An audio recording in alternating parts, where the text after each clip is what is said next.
Imagine you're 37,000 feet above the Pacific. The steady hum of engines lulling you into that perfect airplane sleep, when suddenly the captain's voice shatters the cabin silence with words that make no sense. Ladies and gentlemen, if there is any Navy SEAL pilot on board this aircraft, please identify yourself immediately to the crew. The entire cabin freezes. Conversations stop mid-sentence. Coffee cups pause halfway to lips. Hearts skip beats as passengers exchange bewildered glances, wondering if they heard correctly. Before we jump back in, tell us where you're tuning in from. And if this story touches you, make sure you're subscribed, because tomorrow, I've saved something extra special for you. And in Seat 8C, a woman with auburn hair tucked beneath a faded baseball cap stirs from her sleep. Completely unaware that the carefully constructed wall of anonymity she spent 3 years building is about to crumble in front of 200 strangers. This isn't turbulence. This isn't a medical emergency. This is the kind of mid-flight crisis that forces people to reveal truths they've buried so deep they almost forgot they existed. The request hangs in the air like smoke, impossible to ignore. Navy SEAL pilot. 2 words that shouldn't go together on a commercial flight from Seattle to Tokyo. 2 words that make seasoned travelers shift uncomfortably in their seats. Because everyone knows that when a captain makes that kind of announcement, whatever's happening in the cockpit is far beyond the scope of normal aviation problems. And if you're watching this, hit that subscribe button right now, because what you're about to hear is the kind of story that proves fate has a twisted sense of timing. The kind of story where ordinary people are forced to become extraordinary, where the past refuses to stay buried, and where a woman who thought she'd escaped her demons discovers they've been hunting her at 37,000 feet. She had chosen Flight 847 specifically for its overnight route, hoping the red-eye from Seattle to Tokyo would give her what she craved most: invisibility. Wrapped in an oversized hoodie that smelled faintly of the lavender detergent from her small apartment, she wanted nothing more than to disappear into Seat 8C like any other exhausted traveler crossing the Pacific. Her name was Commander Zara Blackthorne, though she hadn't used that title in 3 years. And to everyone around her, she was just another passenger with tired eyes and a face that suggested she'd rather be anywhere else. The military bearing was still there if you knew what to look for. The way she unconsciously scanned exits when boarding, how her back stayed perfectly straight even in sleep, the subtle calluses on her hands from years of gripping helicopter controls in impossible conditions. But she'd learned to hide those tells, to soften her edges, to become forgettable. Because being forgettable meant being safe. And being safe meant never having to relive the mission that ended everything. 3 years ago, she had been one of the most decorated naval aviators in SEAL team history. The only woman to successfully complete both Navy SEAL training and advanced helicopter warfare school. She could thread a chopper through enemy fire, extract teams from hot zones, and land on moving ships in storms that would ground commercial aircraft. Her call sign had been Phantom, not because she was hard to see, but because she could get in and out of impossible situations without a trace. But that was before Operation Silent Thunder. Before the mission that went sideways in ways no amount of training could prepare for. Before she walked away from everything she'd ever been and tried to become nobody at all. Now she just wanted to sleep her way across the Pacific. Maybe catch up on a novel. Definitely avoid any situation that required her to be more than another face in the crowd. The business travelers around her were already pulling out laptops, settling in for the 13-hour journey with spreadsheets and conference calls planned for landing. A young mother 3 rows up was organizing snacks for twin toddlers. An elderly couple near the window shared a crossword puzzle and quiet conversation about visiting their grandchildren in Osaka. Normal people living normal lives, blissfully unaware that their flight had just become anything but normal. The captain's voice crackled through the speakers again. And this time there was no mistaking the tension underneath his professional calm. I repeat, if there is any current or former Navy SEAL pilot aboard this aircraft, please make yourself known to the flight crew immediately. This is an urgent operational request. Operational request. Military terminology that made Zara's blood run cold because commercial pilots didn't use phrases like that unless they'd been briefed by someone with clearance. Unless whatever was happening required the kind of expertise that only came from classified training. Murmurs rippled through the cabin like a wave. Passengers craned their necks, looking around as if a Navy SEAL might be wearing a name tag. Some laughed nervously, thinking maybe it was some kind of military appreciation announcement gone wrong. Others pulled out phones to text loved ones, that universal instinct to reach out when something feels off. But Zara knew better. She'd heard enough emergency communications to recognize the real thing, and this was as real as it got. Her eyes snapped open fully, her body already shifting from sleep to alertness as training kicked in, whether she wanted it to or not. Around her, ordinary people were beginning to sense that their routine flight had just become something else entirely. Preparing and narrating. This story took us a lot of time. So if you are enjoying it, subscribe to our channel. It means a lot to us. Now back to the story, and somewhere in the back of her mind, a voice she'd tried to silence whispered the truth she didn't want to acknowledge. After 3 years of running from who she used to be, the sky had found her again. The woman in seat 8C had mastered the art of becoming invisible in plain sight. Zara Blackthorne, though her boarding pass read simply Z. Blake, one of the many forgettable aliases she'd cultivated, had deliberately chosen the middle seat in a center row, surrounded by strangers with their own concerns and destinations. She understood the psychology of commercial travel. People avoided eye contact, minded their own business, and forgot faces within minutes of landing. Her appearance was carefully crafted ordinary. The auburn hair that had once been regulation military short now fell in loose waves past her shoulders, often hidden beneath baseball caps or pulled back in unremarkable ponytails. Where she once wore tactical gear that announced her capabilities, she now dressed in thrift store hoodies and faded jeans that suggested college student or struggling artist rather than former special operations. The only hints of her true nature were invisible to casual observers. The way her eyes automatically tracked exits and potential threats. How she instinctively chose seats with clear sight lines. The unconscious habit of keeping her back to walls whenever possible. She had boarded Flight 847 the same way she approached everything now. Quietly. Efficiently, without drawing attention. Her carry-on contained nothing that would raise questions. A worn paperback novel. Noise-canceling headphones, the kind of snacks and comfort items any long-haul traveler might pack. Hidden beneath the mundane exterior was a woman who had once fast-roped from helicopters into hostile territory, who could pilot anything with rotors through conditions that would terrify civilian pilots, who had earned respect in the most elite military units in the world, but that person felt like someone else's life now.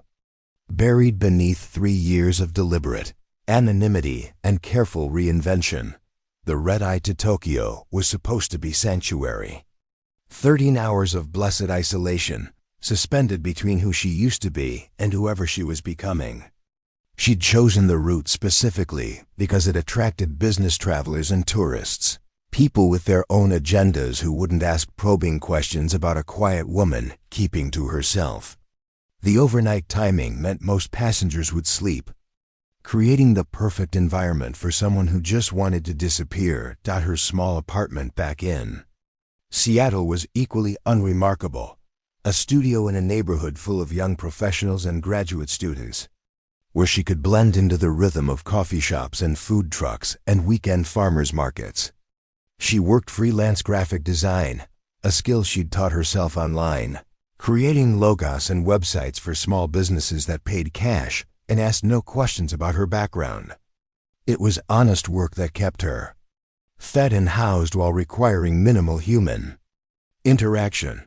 The neighbors knew her as the quiet woman in 4B who helped carry groceries for the elderly man downstairs and sometimes left extra coffee for the mail carrier. She attended community college art classes, volunteered at a local animal shelter, lived the kind of unremarkable life that left no digital footprints or memorable impressions.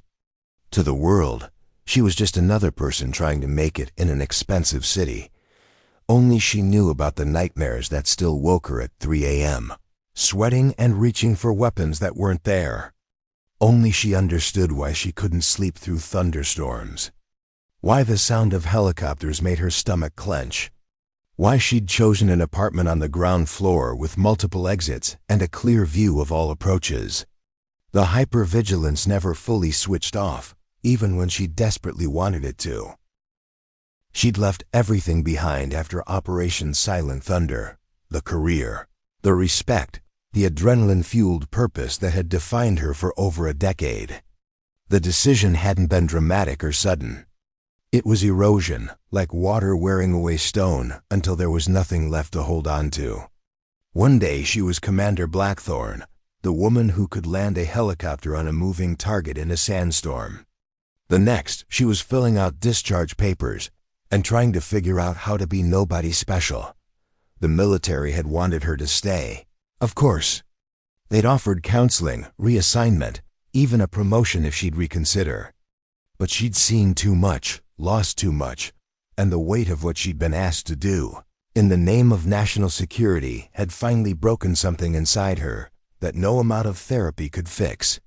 Some lines, once crossed, changed you forever. Her family had tried to understand. But how do you explain to civilian loved ones that you can no longer trust your own judgment? That the skills that made you exceptional in war made you dangerous in peace? Her parents in small-town Oregon still sent birthday cards to her old address. Still hoped she'd come home for holidays and explain why their decorated daughter had vanished into anonymity. She'd changed cities, changed names, changed everything about herself except the core competencies that were carved too deep to erase. The muscle memory of emergency procedures, the ability to read threats and calculate responses, the ingrained habit of mission planning that turned even grocery shopping into tactical exercises. Those parts of her remained, dormant but never truly gone. The flight to Tokyo was supposed to be step one of something new, a freelance design project for a small tech company that might turn into steady work. Maybe even a reason to relocate internationally and add another layer of distance from her former life. She'd researched the city, learned basic Japanese phrases, even allowed herself to hope that maybe she could build something real in a place with no connections to her past. But as the captain's urgent request echoed through the cabin for the second time, Zara felt the familiar weight settling on her shoulders. The weight of being the only person in a room qualified to handle what everyone else couldn't. The burden of expertise that refused to stay buried, no matter how far she ran or how deeply she hid doubt around her. Passengers continued their nervous murmuring, some pulling out phones to Google what a Navy SEAL pilot might be, others craning their necks to see if anyone would step forward. She kept her eyes closed, breathing steadily, fighting the instinct to assess and respond that had kept her alive through missions no one would ever read about in newspapers. Just another passenger, she told herself. Someone else's problem now. But even as she thought it, her hands were unconsciously checking the positions of emergency equipment, her mind already calculating response times and evacuation procedures. Because some training runs so deep it becomes cellular. And somewhere in the darkness behind her closed eyelids, she could feel the past stirring, stretching, preparing to reclaim her whether she was ready or not. The weight of her past settled on Zara's shoulders like the tactical vest she used to wear into combat zones, heavy with the kind of memories that civilian minds couldn't process. Commander Zara Blackthorn had been forged in the crucible of the most elite military training programs in existence. A woman who had shattered every glass ceiling the Navy could construct, and then asked for more challenges. Her journey to the cockpit of military helicopters had begun in the wheat fields of rural Montana, where her father taught her to fly crop dusters when she was barely tall enough to see over the instrument panel. While other teenagers were learning to parallel park, Zara was mastering emergency landings and understanding how aircraft behaved when pushed beyond their design limits. Her father, a Vietnam veteran who never spoke about his own service, recognized something in his daughter that went beyond natural talent, an intuitive understanding of flight that couldn't be taught, only refined. When she enlisted at 18, recruiters fought over her test scores and flight simulator results. The Navy won, and she found herself at Pensacola Naval Air Station, one of only 12 women in a class of 200 pilot candidates. The washout rate was brutal by design. 60% of candidates never made it through the first year. Broken by the relentless physical demands, mental pressure, and technical complexity of naval aviation, Zara didn't just survive. She excelled.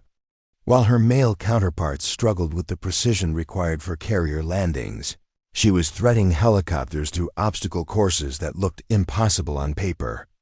Her instructors noted her preternatural calm under pressure, the way she could process multiple emergency scenarios simultaneously while maintaining perfect aircraft control. By her second year, younger cadets were studying videos of her maneuvers, trying to decode the instincts that made her exceptional. But being exceptional came with a price.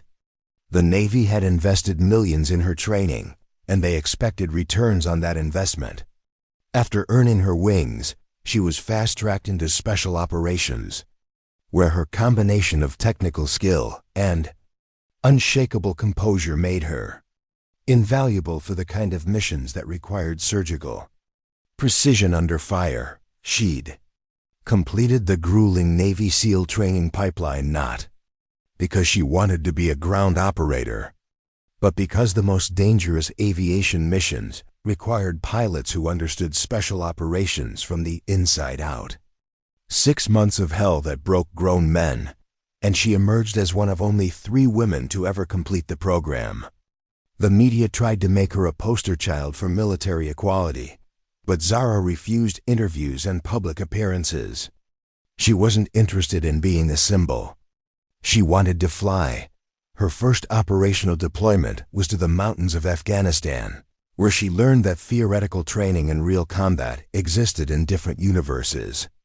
The thin air at high altitude made every maneuver more dangerous, while enemy fighters with shoulder-fired missiles turned routine extractions into deadly games of cat and mouse. She adapted faster than anyone expected, developing tactics that became standard operating procedure for high-altitude helicopter operations. The call sign, Phantom, came during her 3rd deployment.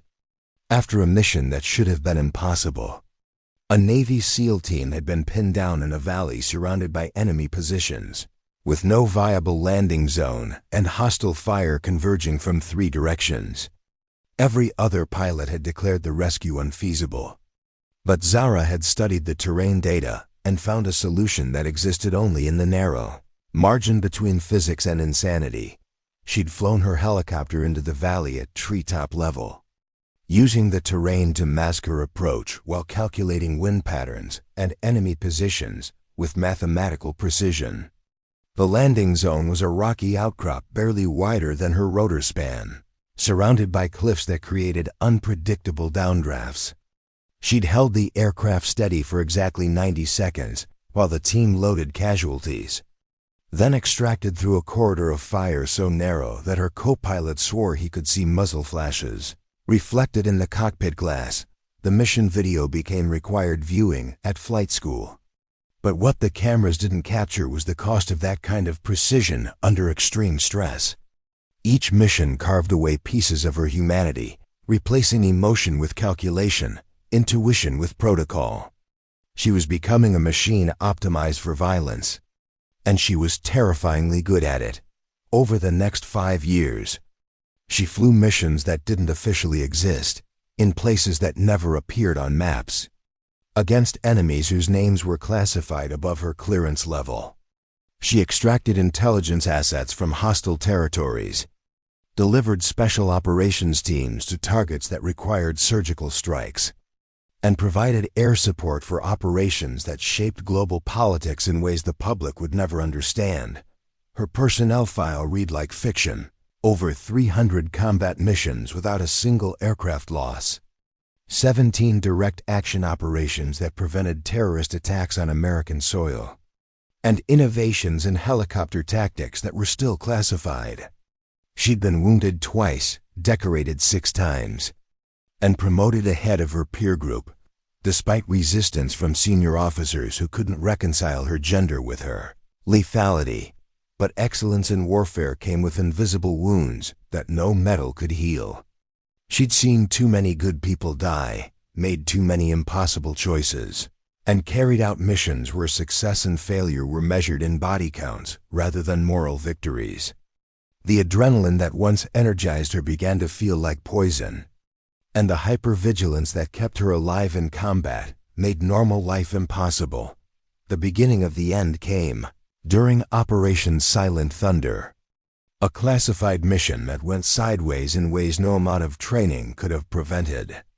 She'd done everything correctly, followed every protocol, executed maneuvers that saved American lives while minimizing collateral damage.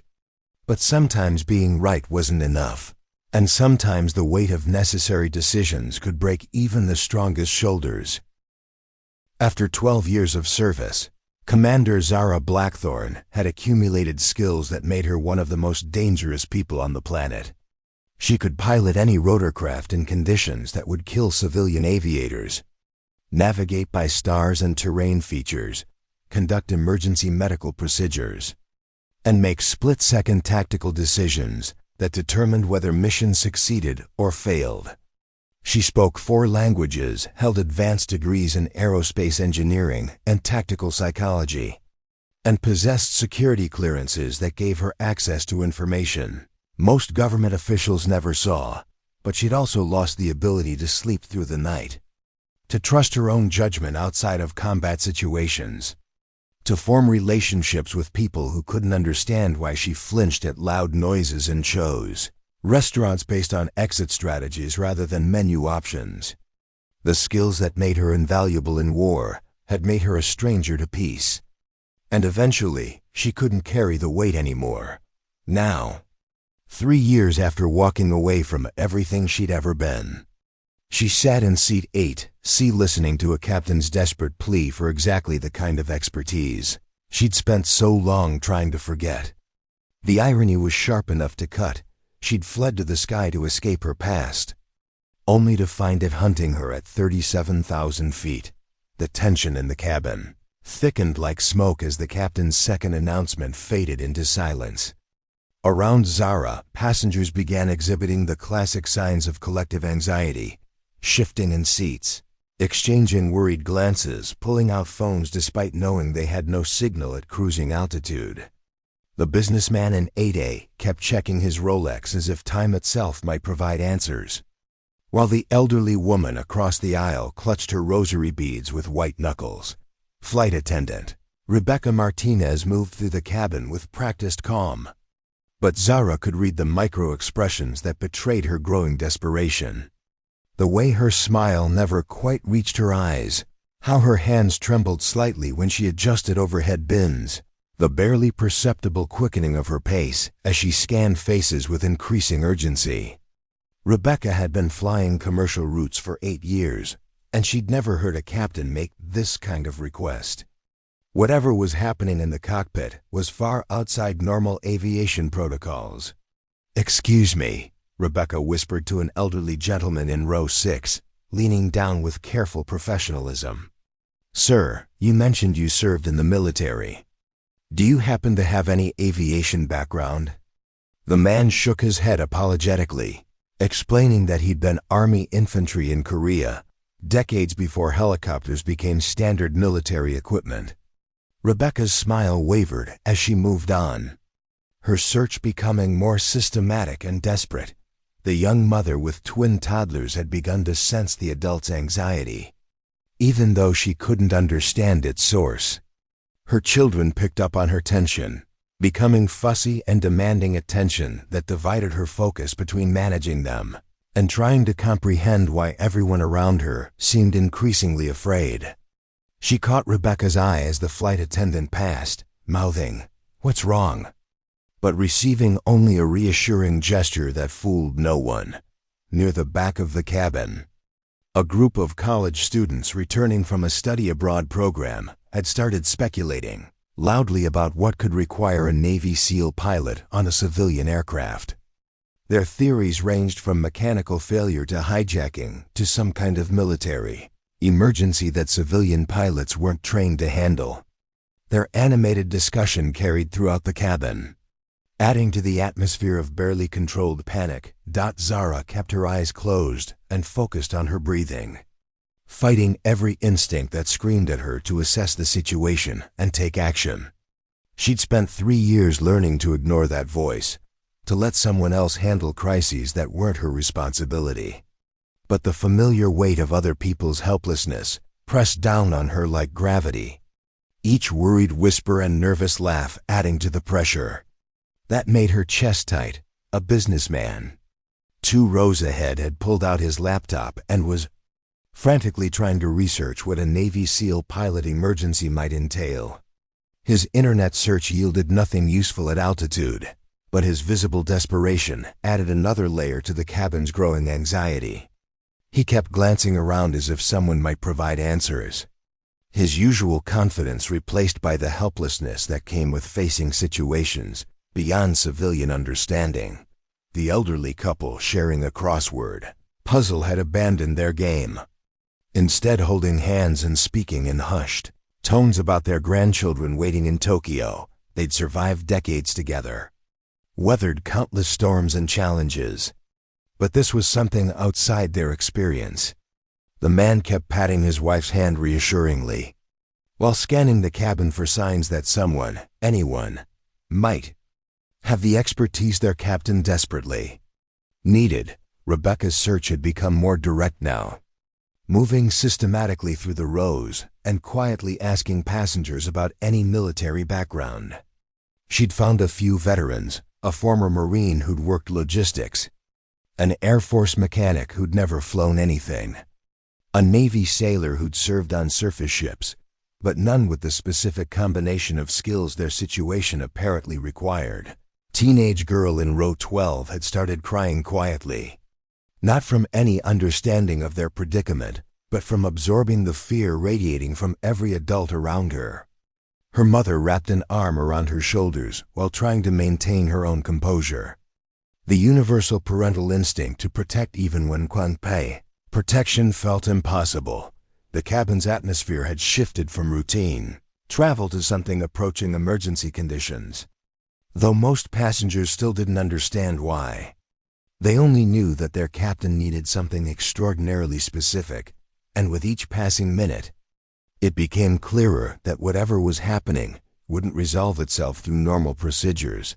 Zara could feel dozens of sets of eyes, performing their own searches, passengers studying each other's faces for signs of hidden expertise.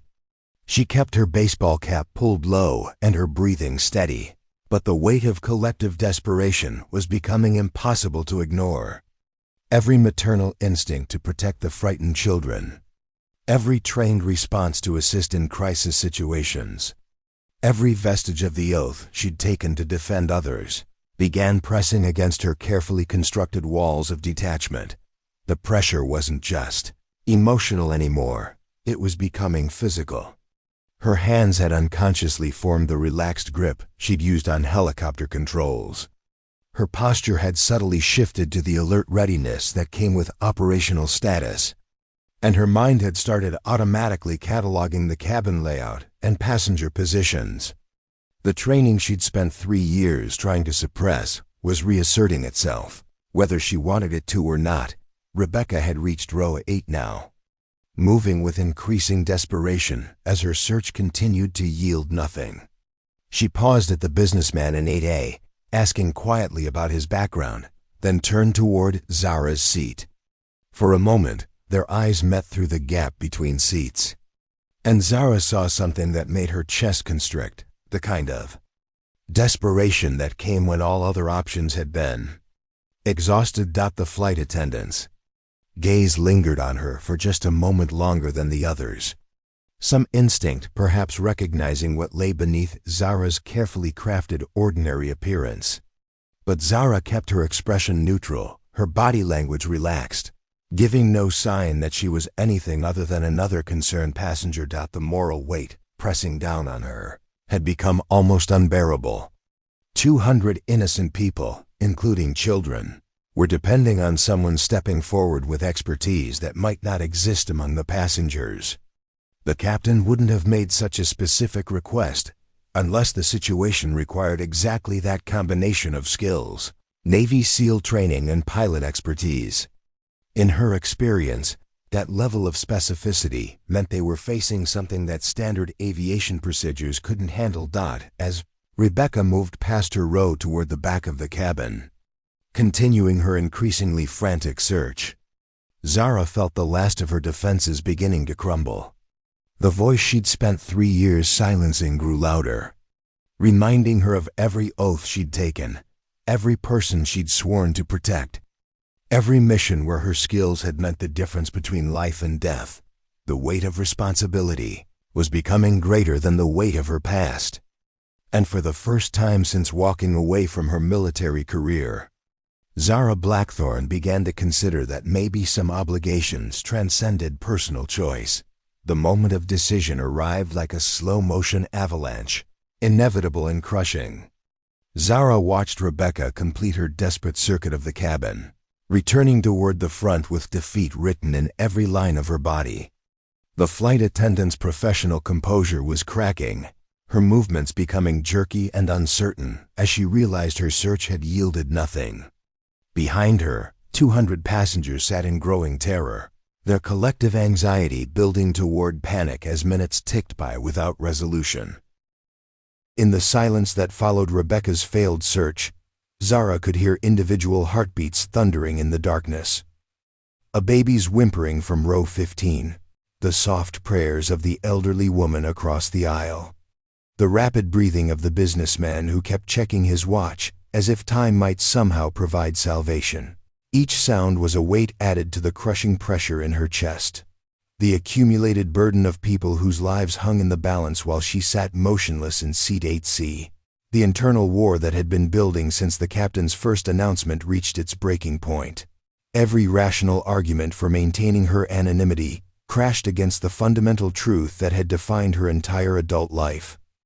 When people were in danger, and she had the skills to help them, personal comfort became irrelevant. The oath she'd taken as a naval officer hadn't come with expiration dates or escape clauses for personal convenience. She thought of the children on the plane, innocent lives that had no connection to her past mistakes or her current desire for obscurity. The twin toddlers whose mother was fighting to keep them calm, while terror clawed at her own throat, the teenage girl who'd been crying quietly, absorbing adult fears she couldn't understand. The college students whose animated speculation had given way to hushed worry as reality settled over them. These people hadn't chosen to be part of whatever crisis required a Navy SEAL pilot. They'd simply boarded a routine flight to Tokyo, trusting in the competence of their crew and the reliability of modern aviation. Now they found themselves trapped in a situation that had moved beyond normal procedures, depending on expertise that might not exist among the passengers. The weight of her hidden knowledge pressed against her ribs like a physical force. She knew things about emergency aviation procedures that could save lives. She understood helicopter dynamics in extreme conditions, could read weather patterns, and tactical situations that civilian pilots weren't trained to handle. Most importantly, she possessed the specific combination of SEAL training and aviation expertise that their captain desperately needed. But stepping forward meant shattering the carefully constructed identity she'd built over 3 years. It meant revealing herself as the person she'd tried to leave behind, opening doors to questions she wasn't prepared to answer. Once she identified herself as Commander Blackthorne, there would be no returning to the anonymity of Z. Blake. No pretending she was just another graphic designer trying to make it in an expensive city. The ethical mathematics were brutal in their simplicity. Her personal desire for privacy weighed against 200 lives. Her need to escape her past measured against children's futures. Her carefully protected emotional barriers balanced against the possibility that her inaction might result in catastrophe. Rebecca had stopped near the galley, speaking in urgent whispers with the other flight attendants. Their body language screamed desperation, hands gesturing helplessly, heads shaking in defeat. Glances toward the cockpit that suggested the situation was deteriorating. Whatever was happening beyond that reinforced door required immediate action, and they were running out of options. The moment crystallized with perfect, terrible clarity. Zara could continue pretending to be nobody special, maintaining her protective anonymity while potentially watching innocent people die. Or she could stand up, reveal the truth she'd hidden for 3 years, and accept responsibility for whatever consequences followed. The decision, when it finally came, felt less like choice than like surrender. She couldn't carry the weight of willful inaction for the rest of her life. Couldn't wake up every morning knowing she'd had the skills to help and chosen personal comfort instead. The children on this plane deserved better than her cowardice, even if stepping forward meant destroying the peace she'd fought so hard to build. Her hands were shaking as she reached up to remove her baseball cap, auburn hair spilling free as she took her first deep breath in 3 years as someone other than Z. Blake. The familiar weight of command settled on her shoulders like a uniform she'd never fully taken off. And for the first time since Operation Silent Thunder, she felt the peculiar relief that came with stopping the pretense of being ordinary. "Excuse me." Her voice cut through the cabin's anxious murmur with surprising authority, carrying the tone that had once directed life and death operations in hostile territory. Conversations stopped mid-sentence as passengers turned toward the unexpected source of confidence in their midst. Rebecca's head snapped around, hope flickering in her eyes as she registered something different about the woman in 8C. The baseball cap was gone, revealing a face that suddenly looked less like a tired traveler and more like someone accustomed to making decisions under pressure. Zara's posture had shifted subtly but unmistakably, from defensive concealment to the alert readiness of someone prepared to take action. "I'm a pilot," Zara said clearly, her voice carrying to every corner of the cabin. "Navy SEAL qualified." The words felt strange in her mouth after 3 years of carefully avoiding any mention of her military background. But they also felt like coming home to herself. The cabin erupted in gasps and exclamations. Passengers who'd been studying each other's faces with growing desperation turned toward her with expressions that mixed relief, amazement, and desperate hope. The businessman in 8A stared at her with obvious disbelief, as if trying to reconcile the quiet woman who'd been sleeping beside him with someone possessing such extraordinary qualifications. Rebecca was already moving toward her, professional training overriding her shock. "Ma'am, please come with me immediately," she said, her voice tight with barely controlled emotion. "The captain needs to speak with you right away."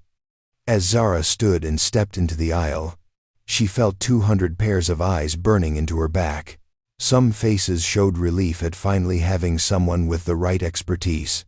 Others displayed curiosity about how an apparently ordinary passenger possessed such specialized skills.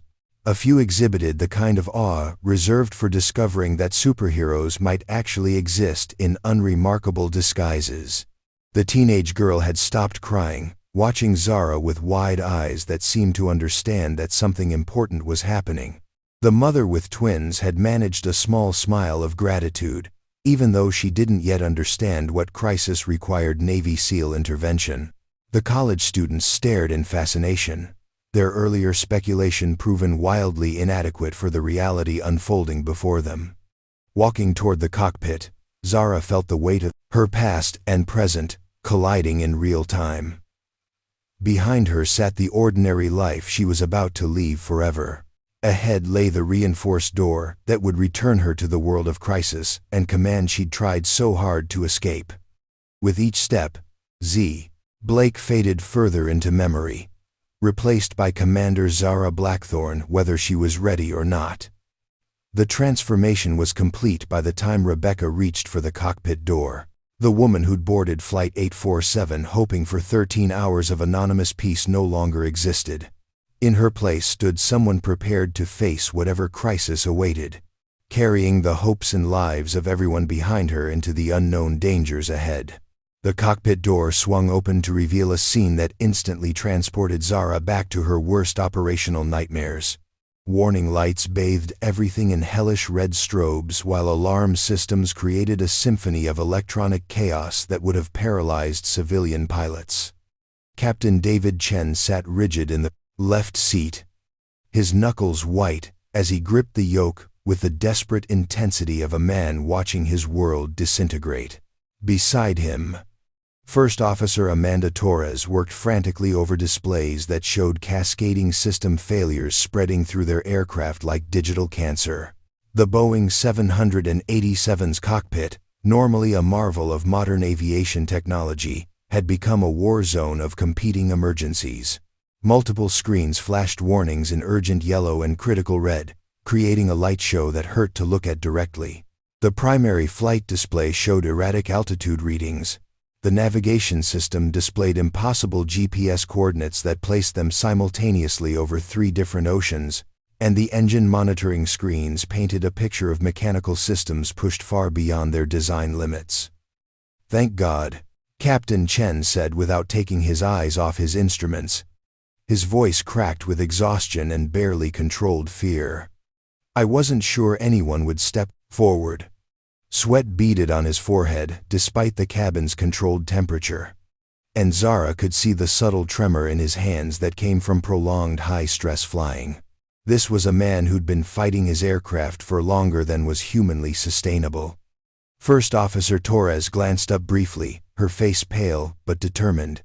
"Ma'am, we've got multiple system failures that don't match any scenario in our training manuals," she said rapidly, her words tumbling together with urgency.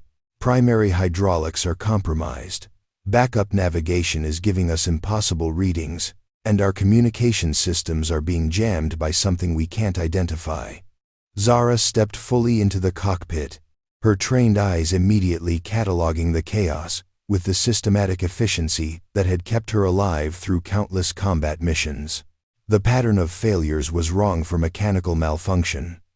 Too coordinated, too precisely targeted at critical systems. This had the signature of mech intention, deliberate interference. The kind of electronic warfare she'd encountered in hostile airspace, where enemy forces used sophisticated jamming to disable aircraft systems. The radar display caught her attention immediately.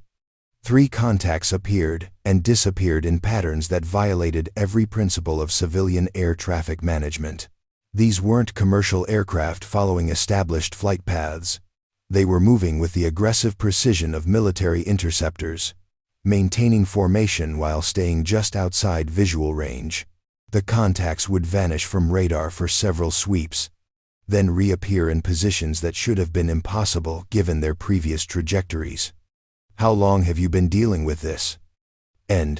Zara asked, sliding into the jump seat behind the captain while her eyes continued their rapid assessment. The cockpit layout was familiar enough. She'd cross-trained on commercial aircraft during her military service.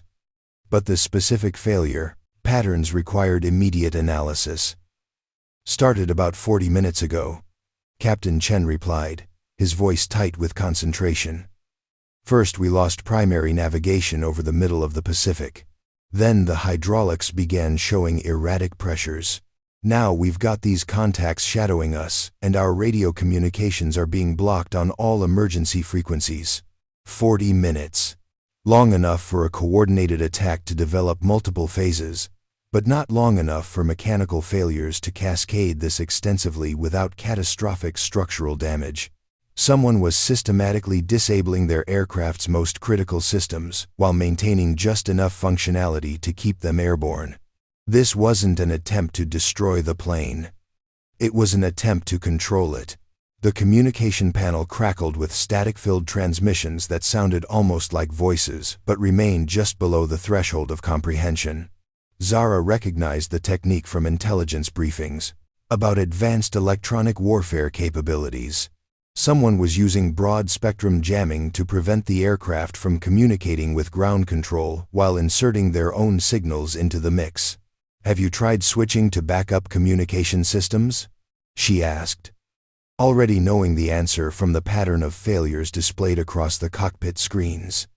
"Everything's compromised," First Officer Torres said grimly. "Even the emergency transponder is showing intermittent functionality. Whoever's doing this has access to our aircraft systems at a level that shouldn't be possible." The implications hit Zara like a physical blow. This level of electronic warfare capability was limited to state-level actors or extremely sophisticated terrorist organizations. The ability to remotely access and manipulate commercial aircraft systems required resources and expertise that existed in only a handful of places worldwide. This wasn't random piracy or simple hijacking. This was a precision operation targeting their specific flight. Her mind raced through the tactical possibilities. The shadowing aircraft were maintaining a formation that prevented the commercial jet from deviating significantly from its current course without risking collision. The system failures were designed to create dependence on external guidance while maintaining plausible deniability about the source of interference. Classic herding tactics used to force aircraft toward predetermined coordinates without obvious coercion. "What's our fuel situation?" she asked, checking the engine displays for signs of tampering with their propulsion systems. Captain Chen's face darkened. "That's another problem. Our fuel flow indicators are showing consumption rates that don't match our actual engine performance. Either we've got massive leaks we can't detect, or someone's manipulating our fuel management system to show false readings." The psychological warfare aspect was becoming clear. Create enough system failures to generate panic and desperation. Then offer solutions that required following externally provided navigation coordinates. Force the crew into a position where accepting outside control seemed like the only alternative to catastrophic failure. Zara had seen similar tactics used against military aircraft in contested airspace, but never applied to civilian flights with innocent passengers. The precision required to execute this kind of operation suggested months of planning and intelligence gathering. Someone had known exactly which flight to target, which systems to compromise, and how to force the crew into compliance without triggering obvious hijacking protocols. The radar contacts shifted formation again, moving closer in a pattern that increased psychological pressure without quite constituting an immediate collision threat. Professional intimidation designed to reinforce the message that resistance was futile and cooperation was the only path to survival. "Ma'am," First Officer Torres said quietly, "we've received coordinates through our compromised navigation system. Whoever's doing this wants us to divert to a location approximately 600 nautical miles southeast of our current position, middle of the Pacific with no nearby airports." The destination confirmed Zara's worst suspicions: a remote ocean location where a commercial aircraft could be forced down without immediate rescue or military intervention, where passengers could be transferred to other vessels and the aircraft itself could disappear into the vast emptiness of the Pacific. This wasn't just hijacking, it was kidnapping on a massive scale. But as she studied the tactical situation developing around Flight 847, Zara realized something that sent ice through her veins. The level of intelligence required to plan this operation, the specific targeting of a flight she happened to be aboard, the precise combination of electronic warfare and aviation expertise needed to execute the attack. This wasn't random. Someone knew exactly who was on this plane. Someone had been watching, planning, waiting for the right opportunity to force Commander Zara Blackthorne back into operational status. The question wasn't just how to save the aircraft and its passengers. The question was why someone wanted her specifically, and what they planned to do with 200 innocent lives to ensure her compliance. Without hesitation, Zara's hands moved to the aircraft controls with the fluid confidence of someone returning to their natural element. The muscle memory activated instantly. Years of training compressed into split-second responses as she began systematically analyzing and countering the electronic warfare assault on their systems. Her fingers danced across backup control interfaces with surgical precision, isolating compromised circuits and rerouting critical functions through hardened military-grade pathways she'd learned to access during classified cross-training programs. "Captain, transfer primary flight control authority to the jump seat station," she commanded, her voice carrying the unmistakable authority of someone accustomed to making life-and-death decisions in crisis situations. "First Officer Torres, I need you to manually isolate the navigation computer from all external data feeds. We're going to fly this aircraft using analog backups and dead reckoning until I can determine the full scope of their electronic penetration." Captain Chen hesitated for a fraction of a second, transferring control to a pool. Passenger violated every protocol in commercial aviation. But the cascade of system failures around them left no room for normal procedures. He initiated the control transfer sequence, watching in amazement as Zara's hands immediately found the correct switches and toggles without needing to search or reference any documentation. The moment she took control, Zara felt the aircraft's true condition through the flight controls. The hydraulic systems weren't actually failing. They were being fed false sensor data to create the illusion of malfunction. The electronic jamming was sophisticated but not perfect, with gaps in coverage that could be exploited by someone who understood both the technology and the tactics being employed against them. "Torres, kill all automated flight management systems and switch to manual trim control," Zara ordered, her hands already working to disconnect the aircraft from the compromised digital networks that were being used to manipulate their systems. "Chen, I need you to calculate our true position using backup instruments and celestial navigation. Ignore everything the primary computers are telling you about our location." Her military training kicked into full operational mode as she began implementing countermeasures that civilian pilots had never been taught. She activated emergency communication protocols that bypassed the jammed frequencies, using burst transmission techniques to send coded distress signals on military channels that their attackers might not be monitoring. Her fingers found hidden switches that most commercial pilots didn't even know existed. Backup systems installed for exactly these kinds of electronic warfare scenarios. The shadowing aircraft responded immediately to her defensive actions, their formation tightening as they realized someone aboard the commercial flight possessed capabilities beyond normal civilian aviation.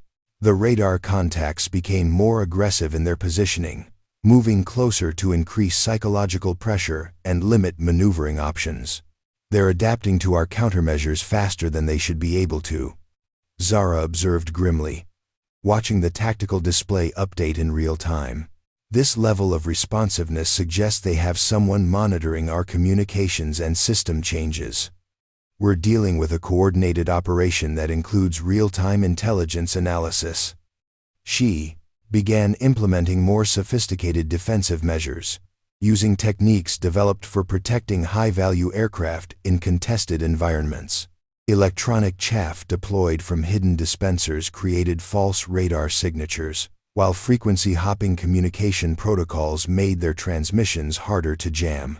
Each countermeasure was met with adaptive responses that demonstrated their opponents possessed military-grade capabilities. The aircraft's flight characteristics improved dramatically as Zara systematically disconnected it from compromised systems and restored manual control over critical functions. The false warnings began disappearing from their displays as she isolated the sensors being fed manipulated data, revealing that most of their apparent mechanical failures had been elaborate deceptions. "Ma'am, how do you know about these systems?" First Officer Torres asked in amazement, watching Zara access control interfaces that weren't covered in standard commercial aviation training. "Some of these protocols aren't in our operations manuals." "Cross-training with military transport aircraft," Zara replied tersely, not wanting to reveal the full extent of her background while they were still in crisis. Many commercial aircraft have backup systems installed for government use that most civilian pilots never learn about. The truth was more complex. During her SEAL service, she'd been read into classified programs that modified civilian aircraft for use in covert operations. She knew about the hidden communication systems, the hardened control pathways, and the electronic warfare countermeasures because she'd helped test them during black operations that officially never happened. Captain Chen was working furiously with backup navigation instruments, using techniques that hadn't been standard practice since the early days of aviation. "I've got a position fix using radio beacons and dead reckoning," he announced. "We're approximately 200 nautical miles further north than our navigation computers were showing. They've been feeding us false GPS coordinates to gradually steer us toward their preferred interception point." The tactical picture was becoming clearer. Their attackers had been slowly herding Flight 847 away from established flight paths, using false navigation data to guide them toward a remote area where rescue would be impossible, and military intervention could be delayed long enough to complete whatever operation they had planned. Zara began executing evasive maneuvers that pushed the Boeing 787 to the edges of its operational envelope. She used cloud formations for concealment, varying altitude and heading in patterns that disrupted the shadowing aircraft's ability to maintain optimal positioning. Her flying style was unlike anything civilian aviation had trained for: aggressive, unpredictable, designed to complicate targeting solutions for potential threats. The passengers behind them had no way of, knowing that their aircraft was now being piloted with military precision through an electronic battlefield above the Pacific Ocean. Zara kept the maneuvering smooth enough to avoid triggering panic while implementing defensive tactics that would have been impossible for civilian-trained pilots to execute. Her communication systems finally established contact with military frequencies, sending coded messages that would alert appropriate authorities to their situation. The responses she received confirmed her worst suspicions. Flight 847 had disappeared from civilian radar tracking over an hour ago, and search and rescue operations were already being organized under the assumption that they'd suffered catastrophic failure. "We're officially considered missing," she informed the cockpit crew grimly, "which means whatever our attackers have planned, they're counting on having several hours before effective rescue operations can locate us." The shadowing aircraft adjusted their case formation again, this time moving into attack positions that left no doubt about their intentions. Weapon systems activated on the radar displays, painting Flight 847 with targeting radars that civilian aircraft had no defenses against. But Zara wasn't flying a civilian aircraft anymore in any meaningful sense. Under her control, the Boeing 787 had become something closer to a military transport, its hidden capabilities activated, and its defenses engaged. She'd transformed their situation from helpless victims to active participants in whatever conflict had found them at 37,000 feet. The real battle was just beginning. But for the first time since the crisis started, they had someone at the controls who understood the rules of engagement for the kind of warfare being waged around them. The question was whether her skills would be sufficient to protect 200 innocent lives against an enemy that had been planning this operation for months. As warning tones began sounding from the radar systems, indicating that weapons lock was imminent, Zara prepared to find out exactly how much of her military expertise had survived 3 years of civilian life. The encrypted military communication channel crackled to life, with a voice that made Zara's blood turn to ice water in her veins. The transmission bypassed all civilian frequencies, arriving on a secure frequency that only someone with her exact clearance level should have been able to access. But the voice that emerged from the static carried an accent she recognized from the darkest chapter of her military career, speaking with the calculated precision of someone who had been planning this moment for years. "Commander Blackthorne," the voice said, each syllable pronounced with deliberate clarity. "Or do you prefer Z. Blake these days?" Such a mundane identity for someone with your remarkable capabilities. We've been watching your civilian masquerade with great interest. The shock of hearing her real name spoken aloud at 37,000 feet nearly caused her to lose control of the aircraft. Captain Chen and First Officer Torres turned to stare at her with expressions that mixed confusion with dawning realization that their passenger was far more than she had initially revealed. But Zara's attention was focused entirely on the voice that had haunted her nightmares for 3 years. "This is Flight 847, requesting immediate assistance from any military assets in range," she transmitted back, refusing to acknowledge the personal nature of the communication while maintaining professional protocols. But even as she spoke, she knew with sinking certainty that this was no random intercept operation. The voice continued with the patient satisfaction of a predator who had finally cornered its prey. "There are no military assets close enough to assist you, Commander. We've ensured that your current position is quite isolated from any potential rescue operations. Your aircraft's disappearance from civilian radar was carefully orchestrated." Recognition hit her like a physical blow as memory supplied the identity behind that distinctive accent. Colonel Viktor Kozlov, former Spetsnaz operator turned arms dealer and terrorist financier. A man whose organization she had decimated during Operation Silent Thunder, the mission that had ended her military career and sent her fleeing into civilian anonymity. The mission where everything had gone catastrophically wrong, where her decisions had led to civilian casualties that still woke her screaming in the middle of the night. "You remember me now." Kozlov's voice carried obvious pleasure at her recognition. "Good. I was concerned that 3 years of playing graphic designer might have dulled your memory. But some experiences carve themselves too deeply to forget, don't they? Particularly when they involve the destruction of one's life's work and the deaths of valued associates." The tactical situation suddenly made horrifying sense. This wasn't random piracy or even sophisticated hijacking. This was personal revenge executed on a scale that demonstrated just how thoroughly Kozlov's organization had rebuilt itself after her strike against them. The resources required to track her civilian identity, identify her travel plans, and coordinate this kind of mid-flight intercept represented months of intelligence gathering and operational planning. "What do you want, Kozlov?" she transmitted, abandoning any pretense that this was a normal aviation emergency. Around her, the cockpit crew listened in stunned silence as the true scope of their situation became clear. They weren't just dealing with aircraft systems failures. They were caught in the middle of an international conflict that had followed their passenger across oceans and years. "What I want is quite simple, Commander. Justice for the harm you inflicted on my organization. Compensation for the assets you destroyed and the people you inflicted, killed.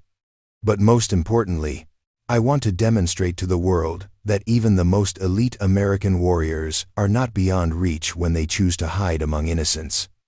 The implications chilled her more than any direct threat could have. Kozlov wasn't just targeting her. He was using 200 innocent passengers as leverage in whatever twisted revenge scenario he had orchestrated. The electronic warfare, the shadowing aircraft, the systematic isolation of their flight from potential rescue. All of it designed to create a perfect killing ground where he could extract maximum psychological damage before delivering his final blow. "The coordinates we provided will take you to a location where we can discuss terms face to face." Kozlov continued with the tone of someone explaining inevitable reality. "Your aircraft has sufficient fuel to reach the rendezvous point, where my associates will be waiting with appropriate reception facilities. You will land as instructed, and we will conclude our unfinished business from Operation Silent Thunder." First Officer Torres was frantically working her communication equipment, trying to establish contact with any authority that might provide assistance. But the electronic jamming was too sophisticated, and their isolation too complete. Kozlov's organization had learned from their previous encounter with American military capabilities, developing countermeasures that neutralized standard rescue and support protocols. "And if I refuse your invitation?" Zara asked. though she already knew the answer. The weapons systems painting their aircraft with targeting radars provided clear indication of the consequences of non-compliance. "Then 200 innocent people pay the price for your stubbornness," Kozlov replied with chilling matter-of-factness. "Including several children who remind me remarkably of the civilians you were so concerned about protecting during our last encounter. How many innocent lives are you willing to sacrifice to avoid facing the consequences of your previous actions?" The psychological warfare was perfectly calculated. Kozlov understood exactly which pressure points would be most effective against someone with her background and moral framework. He was using her own protective instincts as weapons, turning her greatest strength into a vulnerability that could be exploited to ensure compliance. Captain Chen had been listening to the exchange with growing horror, finally understanding that his aircraft and passengers had become pawns in a conflict far beyond normal aviation emergencies. "Ma'am, whoever you really are, we need options. These people don't deserve to be caught up in whatever this is about." Zara's mind raced through tactical possibilities, calculating odds and resources with the systematic efficiency that had once made her one of the military's most effective special operations pilots.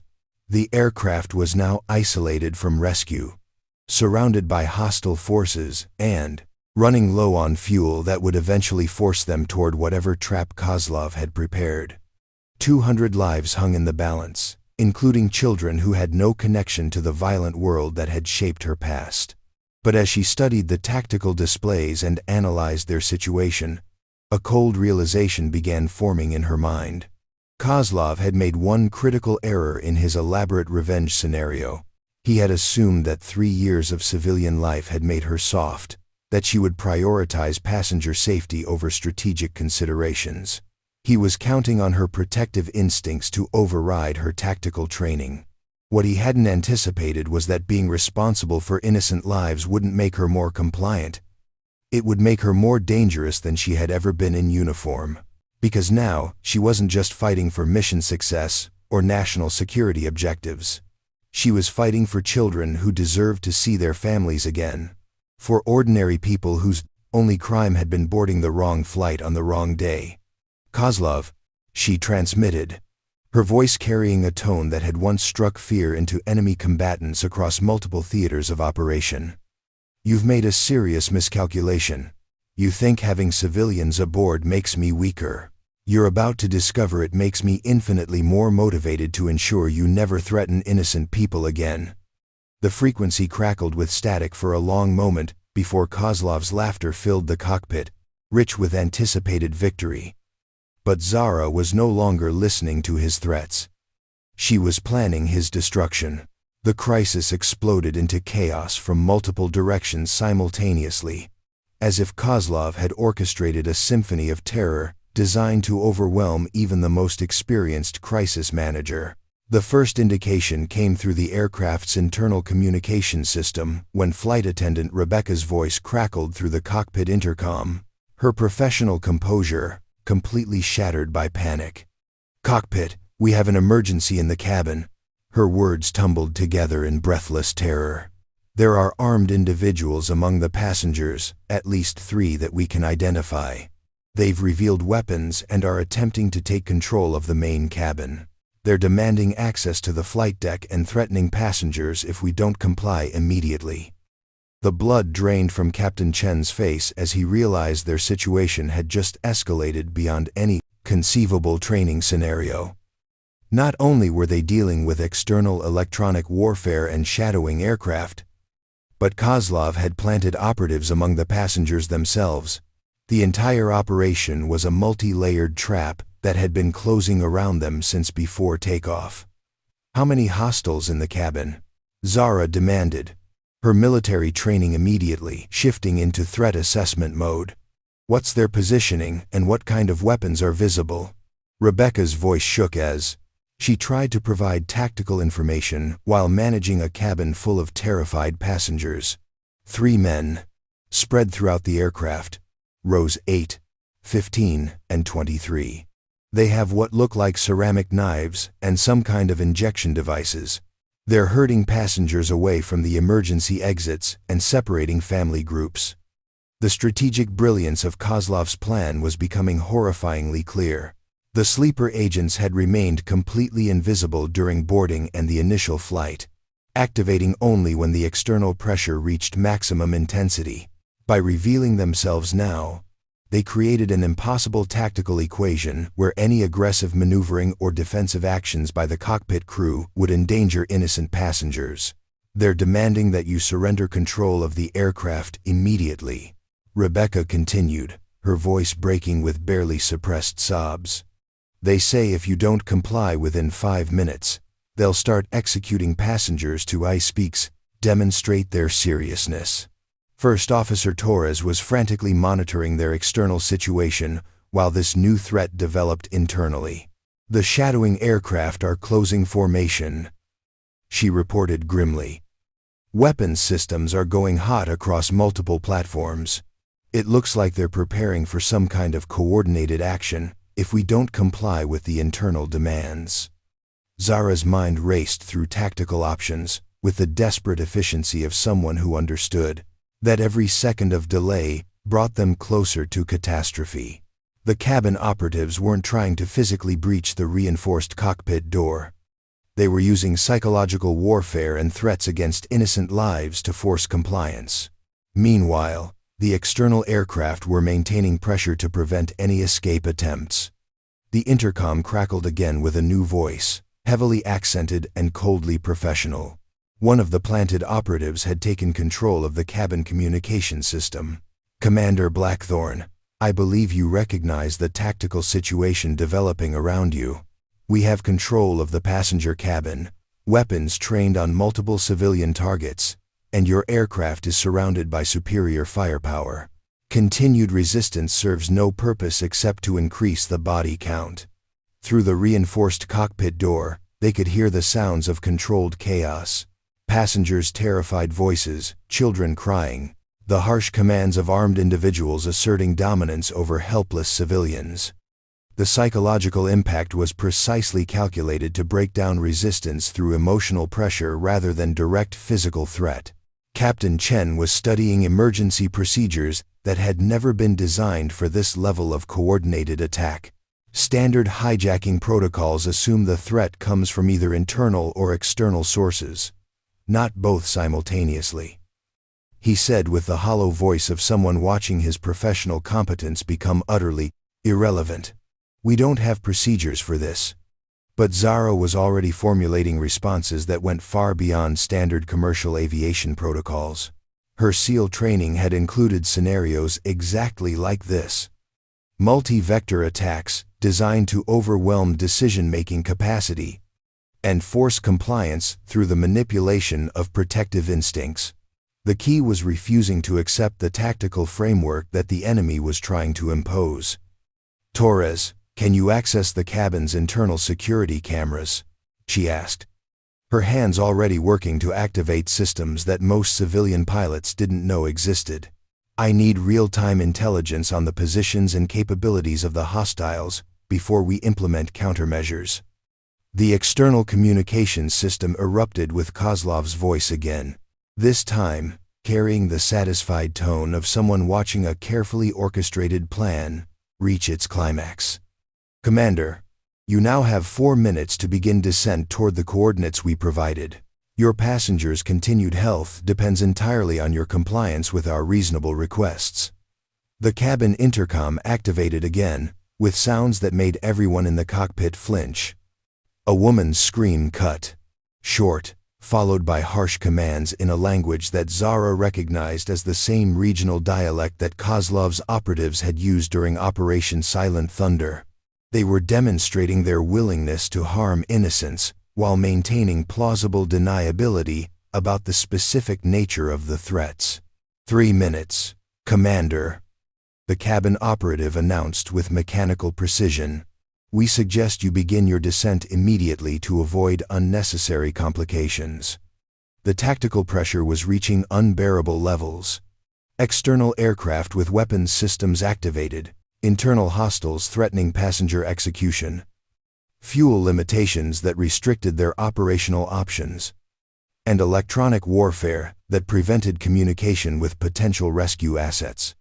Every element of their situation had been carefully orchestrated to create an impossible decision matrix where any action carried catastrophic risks. But as Zara studied the tactical displays and listened to the sounds of terror from the cabin behind them, her expression began shifting from defensive concern to something far more dangerous. She was no longer thinking like a former military officer trying to protect civilians. She was thinking like a weapons system that had been activated by the presence of threats to innocents under her protection. "Captain, First Officer," she said quietly, her voice carrying the kind of calm that preceded extreme violence.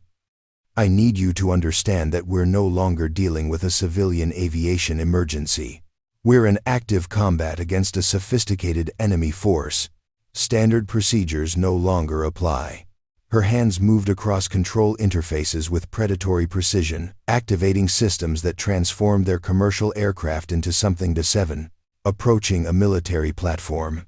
"They've made a critical error in their operational planning. They assumed that threatening passengers would make me more compliant. They've actually just ensured that I'm going to destroy every single one of them." The countdown continued relentlessly. 2 minutes until their demanded compliance deadline. But Zara was no longer listening to threats or calculating odds of survival. She was implementing a battle plan that would either save everyone aboard Flight 847 or ensure that Kozlov's organization paid such a devastating price that they would never again target innocent civilians. The time for defensive measures had ended. The real war was about to begin. The moment of ultimate violence arrived like a thunderclap. With Zara's tactical mind shifting into the lethal clarity that had once made her the most feared pilot in special operations. Her hands moved across the aircraft controls with surgical precision, implementing a battle plan that existed at the razor's edge between salvation and catastrophe. Every movement was calculated to exploit the one weakness in Kozlov's otherwise perfect trap, his overconfidence in controlling the battlefield. "Hold on to something," she commanded the cockpit crew, her voice carrying the absolute authority of someone who had just transformed from passenger to weapon. "We're about to find out what this aircraft can do when it's flown like a fighter jet instead of a commercial transport." The Boeing 787 suddenly pitched into a steep diving turn that violated every principle of civilian aviation, pulling G-forces that sent unsecured objects flying throughout the cabin. But Zara's maneuver wasn't random desperation. It was precisely calculated to exploit the positioning of Kozlov's shadowing aircraft. The external fighters had maintained formation, assuming their target would continue flying predictably, leaving them vulnerable to sudden aggressive maneuvering. Her first target was the lead interceptor, positioned directly ahead of their flight path. Using the commercial jet's superior size and momentum, she executed a ramming feint that forced the smaller military aircraft to break formation or risk catastrophic collision. The enemy pilot, trained for air-to-air combat against similarly equipped fighters, wasn't prepared for a massive commercial aircraft being flown with suicidal aggression. As the external formation scattered to avoid collision, Zara immediately reversed course, using the Boeing's surprisingly responsive controls to thread between the confused enemy aircraft. Her SEAL training had included defensive flying techniques that pushed aircraft far beyond their designed operational parameters, and she was now applying those lessons to save 200 innocent lives. "The cabin operatives are demanding immediate compliance," Captain Chen shouted over the sounds of passengers screaming as the aircraft pulled maneuvers that no commercial flight should ever attempt. "They're threatening to start executing hostages if you don't cease evasive action." But Zara had anticipated this response.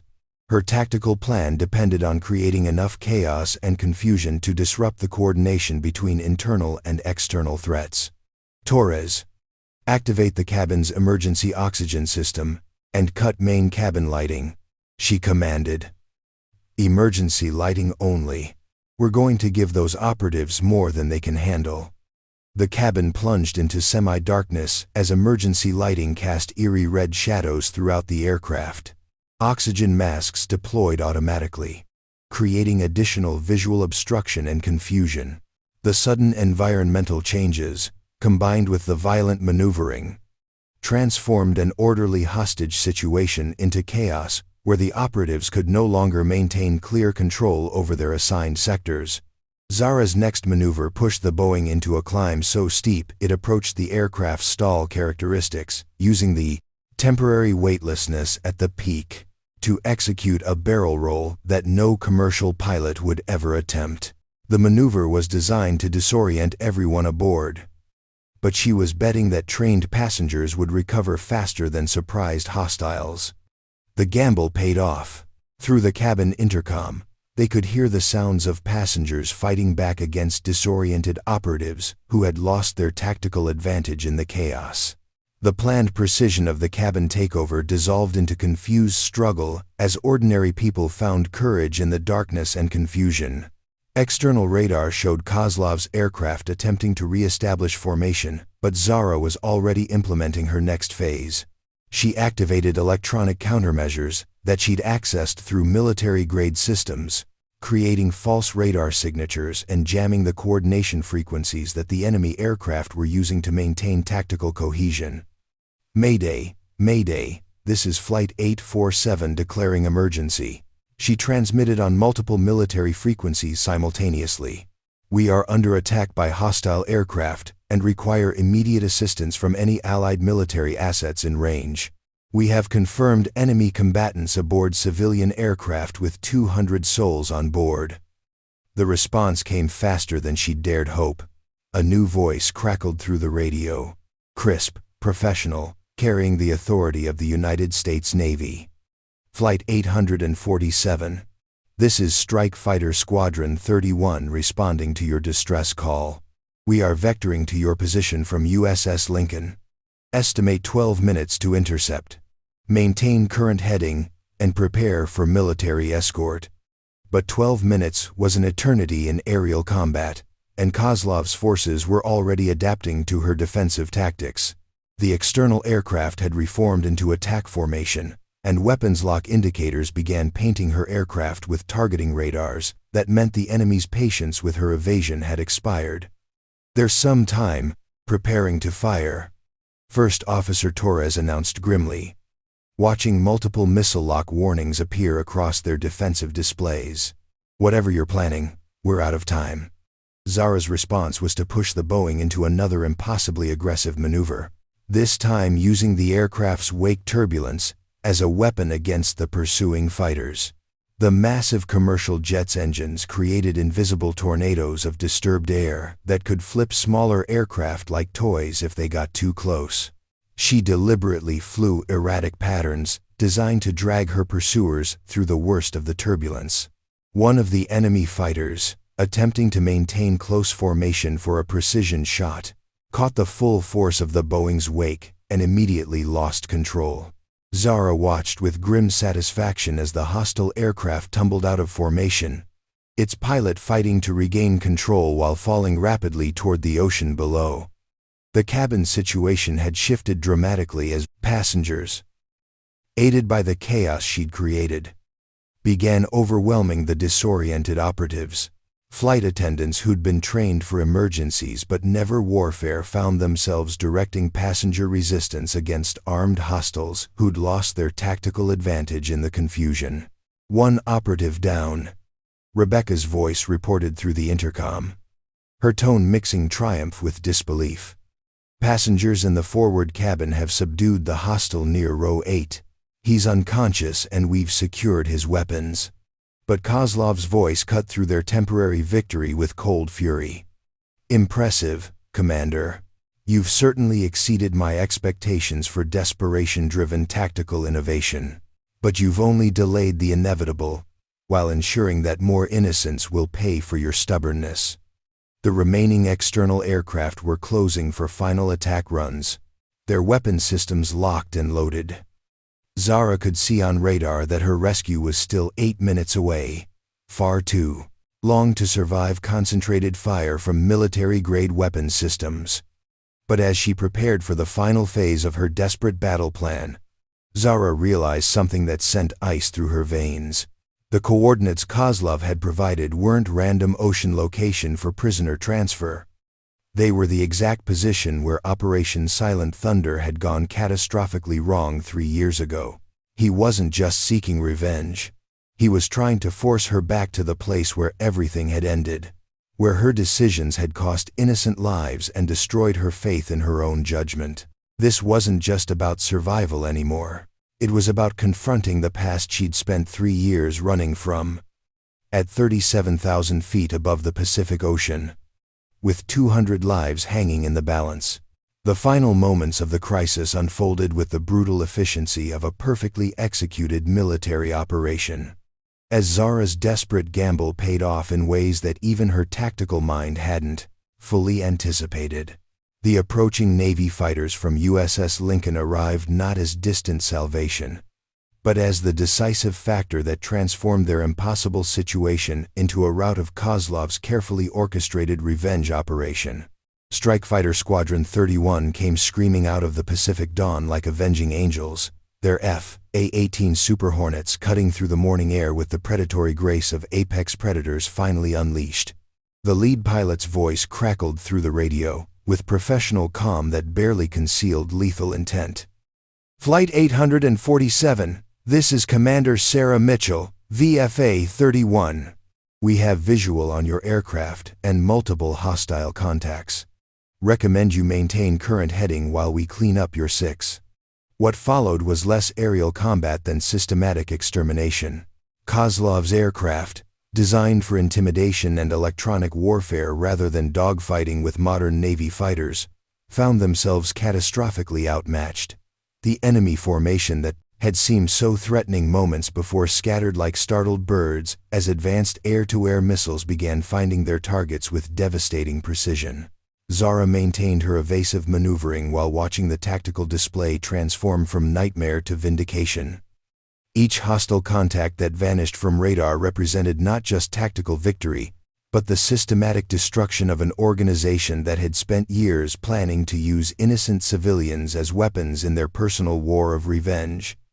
Multiple splashes, Commander Mitchell reported with the satisfaction of someone who just delivered justice from 30,000 feet. Hostile aircraft neutralized. Flight 847, you are clear to resume normal flight operations under military escort. But even as external threats evaporated, the internal battle for the aircraft continued in the darkened cabin behind them. The passengers, emboldened by the chaos Zara had created and the obvious arrival of rescue, had transformed from helpless hostages into an angry mob determined to reclaim their aircraft from the operatives who'd threatened their lives.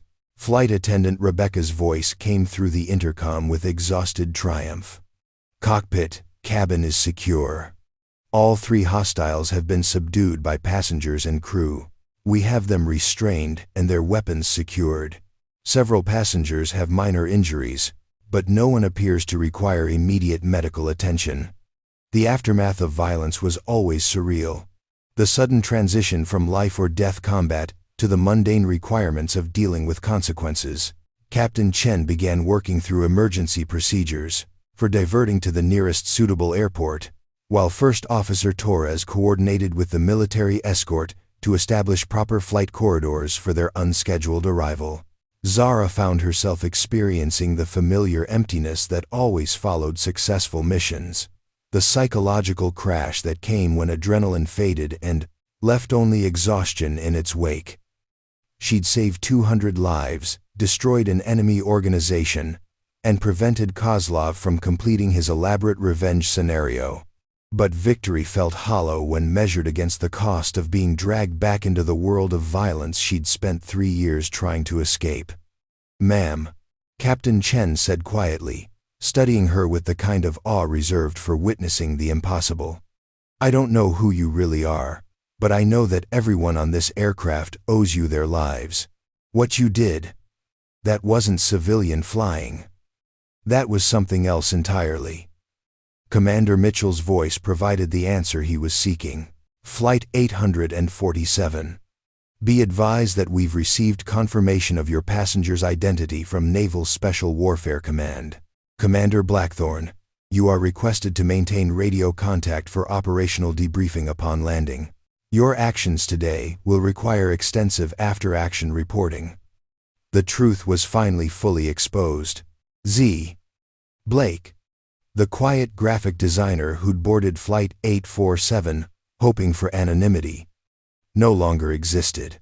Commander Zara Blackthorne had been forced back into the light, her carefully constructed civilian identity shattered by the demands of protecting innocent lives.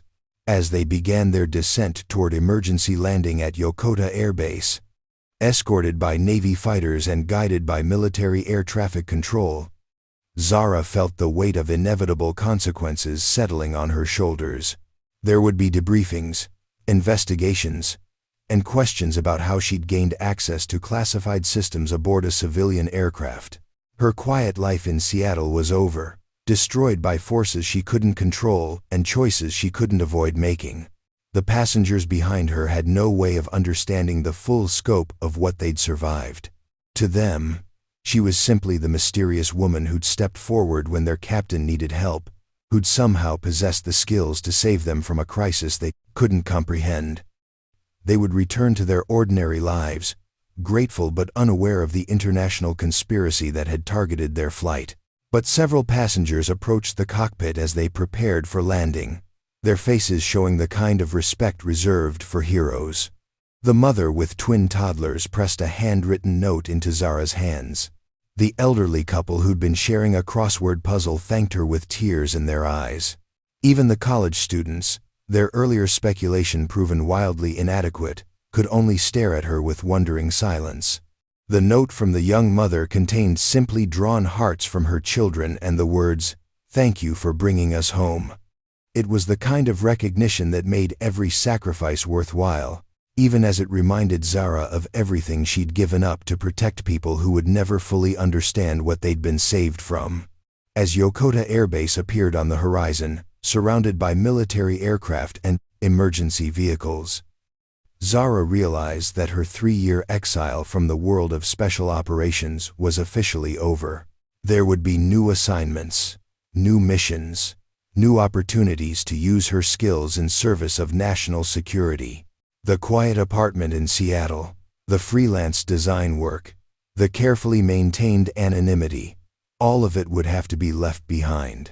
But watching the passengers prepare for landing, seeing families reunited and children safe, she found that she could accept the cost. Some obligations transcended personal choice, and some skills came with responsibilities that couldn't be abandoned simply because they were inconvenient. Commander Zara Blackthorne was back, whether she wanted to be or not. The sky had reclaimed her, and she suspected it would never let her go again.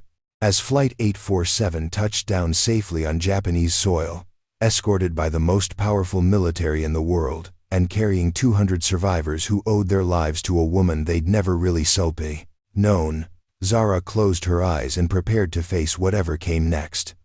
The war she'd tried to leave behind had found her anyway, but this time, she'd chosen to fight it on her own terms. Up next, you've got 2 more standout stories right on your screen. If this one hit the mark, you won't want to pass these up. Just click and check them out.